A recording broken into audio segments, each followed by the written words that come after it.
Tonight, former Michigan police officer Christopher Schur taking the stand in his murder trial. I believe that if I hadn't done it at that time, I wasn't going to go home. Recounting the April 2022 day he fatally shot 26-year-old Patrick Lyoya, a refugee from the Democratic Republic of Congo, in the back of the head following a traffic stop in Grand Rapids. My energy was depleted when I got the taser out initially. I don't know how I made it through that struggle. What were you fearful of? That he was going to use it on me and I was going to die.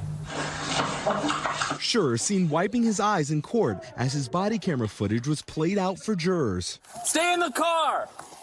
Stay in the car! Testifying that his stress levels were raised after he pulled Lyoya over for driving with an improper license plate. Do you have a license or no? Lyoya trying to run away from Schur. Stop! 1915, got one running. Stop! Schur saying he put all his weight and used knee strikes on Lyoya in an effort to arrest him, but that he did not stay down. To me, what made the most sense with my level of exhaustion and just the lack of effect with those strikes, I felt as though I needed to move to a taser just to actually interrupt the muscle function. Schur losing his taser in the fight with Lyoya. Let go of the taser! In cell phone video shown in court, he's heard asking Lyoya to give up the weapon. Drop the taser! Everyone. Before shooting Lyoya in the back of the head, killing him. The prosecution arguing the shooting was an unjustified use of deadly force. During cross-examination today, pressing Schur on whether the taser held by Lyoya presented a deadly threat. You've been working for Grand Rapids Police for 7 years. Any time where a police officer was injured, seriously injured by a taser? Not that I'm aware of. No police officers in Grand Rapids Police were killed by a taser? Not that I'm aware of. Schur testifying he feared if he was tased, Lyoya could then access his gun. He never go for your gun, did he? No. He never put his hand on your gun? Not that I recall. Never touched your gun? Not that I recall.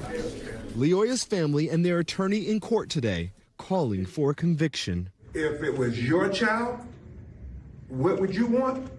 That's what his family wants.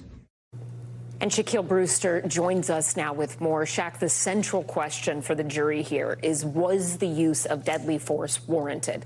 That has also been addressed by expert witnesses, though, from both sides, right? Walk us through the two arguments we've heard.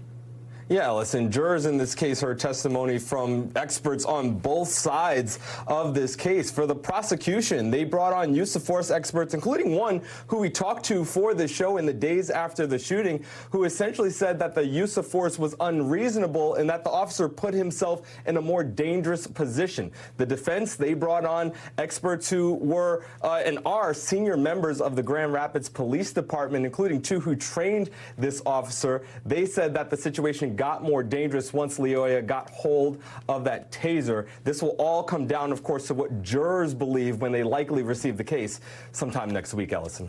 Shaq Brewster, thank you. Thanks for watching. Stay updated about breaking news and top stories on the NBC News app or follow us on social media.